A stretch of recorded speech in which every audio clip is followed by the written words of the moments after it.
What I wish I knew about creatine when I started bodybuilding. Buckle up, because we're about to unlock its true power.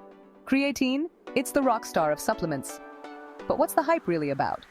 First things first, creatine is naturally found in our muscles, giving us the juice for those heavy lifts. When you supplement with it, you boost your muscles' energy reserves.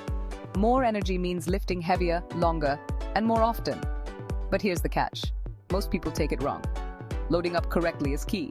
Start with a high dose for the first few days, then switch to a lower maintenance dose. And don't forget to stay hydrated. Your muscles need that water to use creatine effectively. Timing is everything. Take creatine at the right time, preferably with a meal, to maximize its effects. Pair it with the right exercises and nutrition for peak results. It's not a magic pill, but when used right, it's a game changer. So if you're not seeing the gains you deserve, creatine might just be your missing piece. Give it a try and let those muscles grow. Share your creatine stories in the comments and hit that subscribe button for more tips. See you next time, Muscle Maestros.